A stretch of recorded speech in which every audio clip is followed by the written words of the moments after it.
The Shark Deck.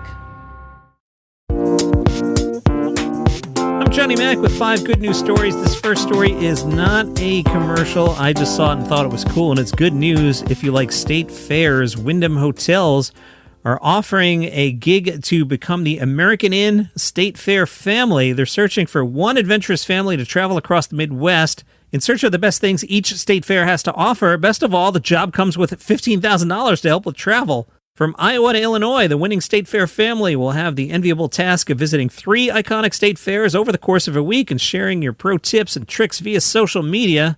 In exchange for your hard work of sampling powdered sugar-covered confections and adrenaline-inducing rides, you'll be given 7 paid nights at American Inn hotels, a $10,000 travel stipend, and $5,000 cash. All right, Johnny Mac, what do you got to do? Well, before July 25th, submit a written or video application over email or by visiting AmericIn, so AmericInn.com/fairfamily. You have to demonstrate in under 1 minute or 300 words what makes your family the ideal candidate for the role. That's fun. By the way, if you like travel, I host a pretty casual travel podcast. It's called Travel is Back. And what I do is I do travel a lot. And when I go somewhere, I take out my portable recorder and I tell you where I am. So season 3 kicked off with Key West, and I'm about to do some episodes about Ann Arbor, Michigan. Travel is Back is the name of that podcast. A man in Kentucky recently found a buried cache of gold coins from the Civil War period.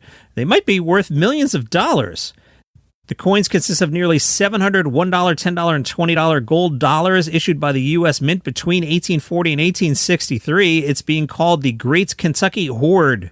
Archaeologist Ryan McNutt said many wealthy Kentuckians are rumored to have buried large quantities of gold and silver in advance of the Civil War. He said, given the time period and the location in Kentucky, which was neutral at the time, it's entirely possible this was buried in advance of Confederate John Hunt Morgan's June to July 1863 raid.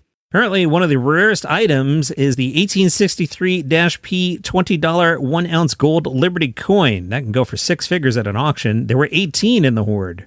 Good news for Mutu the leopard. A 25-year-old man was driving his motorbike. He found the juvenile leopard lying unconscious in the corner of his field.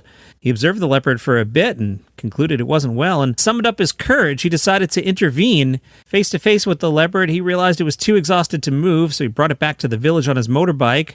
His neighbors called the Forest Service, and they got Mutu to veterinary care. Local officials said the leopard is about 9 months old, must have strayed into the village seeking food, which led to dehydration. Our staff members have given him advice on what needs to be done about noticing wild creatures in the area.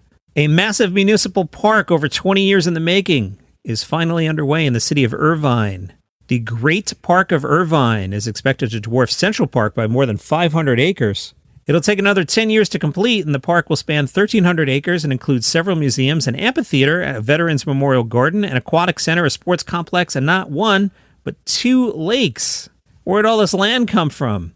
It was a military base, so the first thing they have to do is demolish and clear away 77 old military buildings, but they're leaving the El Toro Air Traffic Control Tower. That'll be leased by the FAA. A portion of the Irvine Great Park is already open. You'll find a soccer pitch and some other amenities, including a tethered balloon to take visitors up into the sky.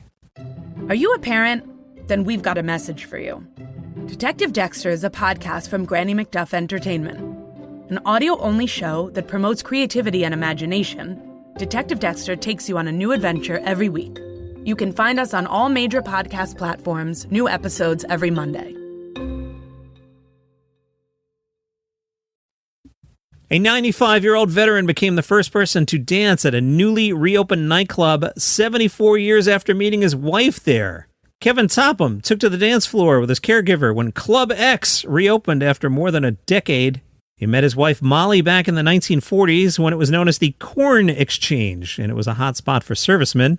Kevin noticed in the newspaper that the venue was being reopened, and he asked his part-time caregiver Donna if she would take him dancing. He was warned there's going to be booming music and strobe lights and 18-year-olds, and he didn't care. But Donna had a better plan. She asked the club owner if they could come in early.